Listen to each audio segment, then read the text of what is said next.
প্রথমে আমরা বানিয়ে নিচ্ছি নান রুটির ডো। এর জন্য এখানে একটা বোল নিয়ে আমি এখানে নিয়ে নিচ্ছি 4 কাপ প্যাকেট আটা।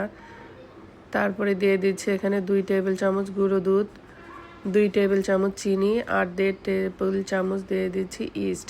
দিয়ে শুকনো উপকরণগুলো আমি একসাথে সুন্দর মতো মিশিয়ে নিচ্ছি।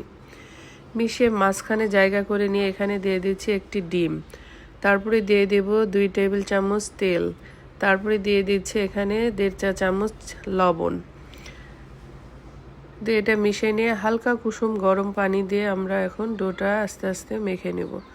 পানিটা একসাথে দিব না, অল্প অল্প করে পানিটা দিয়ে আমরা একটা নরম ডো বানিয়ে নেব।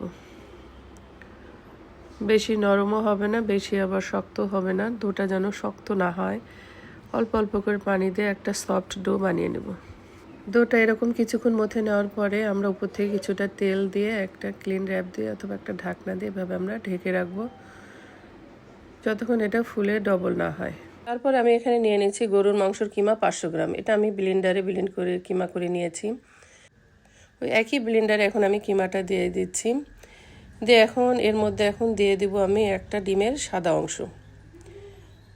তারপরে দিয়ে দেব 2 টেবিল চামচ টক দই, 1 টেবিল চামচ দিয়ে দিচ্ছি আদা রসুন বাটা, আর দিয়ে দেব এখানে কাঁচামরিচ কুচি, পেঁয়াজ বেরেস্তা, গরম মশলা গুঁড়ো 1 টিস্পুন, গোলমরিচের গুঁড়ো 1 টিস্পুন, ধনিয়া জিরা গুঁড়ো 1 টিস্পুন, চিলি ফ্লেক্স 1 টিস্পুন, আর দিয়ে দিচ্ছি মরিচের গুঁড়ো 1 টিস্পুন।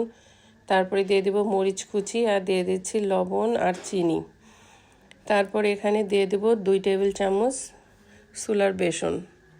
তারপরে এখন দিয়ে দেব এখানে 1.5 টেবিল চামচ ঘি দিয়ে এখানে দিব কিছুটা ধনে পাতা আর দিয়ে দিচ্ছি পুদিনা পাতা। এটা অপশনাল, ইচ্ছা হলে দিতে পারেন আবার নাও দিতে পারেন। সবগুলো উপকরণ এখন একসাথে আমরা ব্লেন্ড করে নিচ্ছি।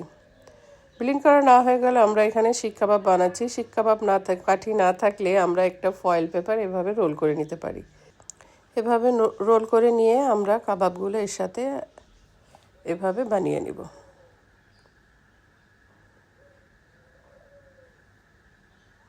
খুব সহজে এভাবে বানিয়ে নেব, ছেড়ে আসবে না। যদি এটাতে কাবাবে পানি থাকে তাহলে এটা খুলে যাবে। কিমাটা ঠিক এভাবে রেডি করতে হবে যেন পানি না থাকে। পানি থাকলে এটা খুলে যাবে, আর যদি পানি না থাকে খুব সুন্দরভাবে এভাবে আটকে যাবে। সবগুলো এইভাবে আমরা বানিয়ে নেব। এখন আমরা একটা সালাদ রেডি করছি। এর জন্য এখানে নিয়েছি 1.5 কাপ শশা কুচি, 1 কাপ টক দই আর দিয়ে দিচ্ছি 1 চা চামচ হলুদ সরিষা গুঁড়া, লবণ। তারপরে দিয়ে দিচ্ছি এখানে 1 চা চামচ ভাজা জিরা গুঁড়া, 1/2 চা চামচ গোলমরিচের গুঁড়া, দিয়ে দিচ্ছি এখানে 1.5 টেবিল চামচ গুঁড়ো দুধ, চিলি ফ্লেক্স দিচ্ছি 1/2 টিস্পুন। তারপরে কাঁচা পেঁয়াজ মরিচ কুচি দিয়ে দেব। তারপর দিয়ে দিচ্ছি ভাজা রসুন কুচি আর কিছু ফ্রেশ পুদিনা পাতা, দিয়ে দিচ্ছি সামান্য বিট লবণ দিয়ে এটা মেখে নেব। মাখানো হয়ে গেলে তারপর এখানে 2 স্লাইস আমি লেবুর রস এখানে দিয়ে দিচ্ছি।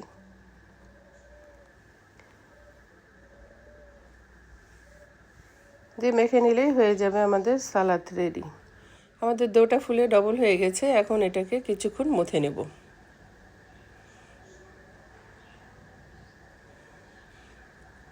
তো এখানে আমি একটা বড় সাইজের রুটি বেলে নিয়েছি, সেটা এখন দিয়ে দিচ্ছি। তো এটা মিডিয়াম হিটে এটা ঢাকনা দিয়ে ঢেকে সেঁকে নেব। এক সাইড হয়ে গেলে আমরা এটা উল্টে দিব।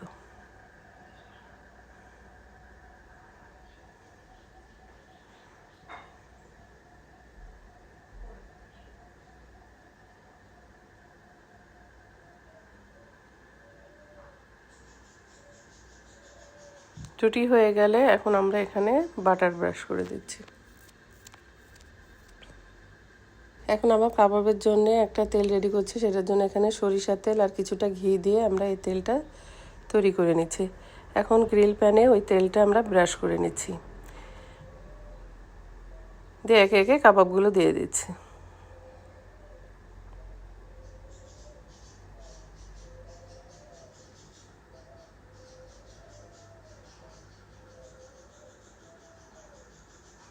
উপরটায় এখন কিছুটা অয়েল ব্রাশ করে দিচ্ছি।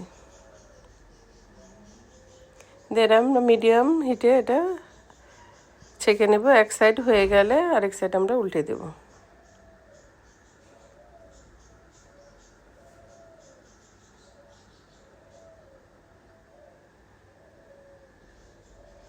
বেশি জোরে ভাজা যাবে না, এরকম মিডিয়াম হিটে ভেজে নিতে হবে।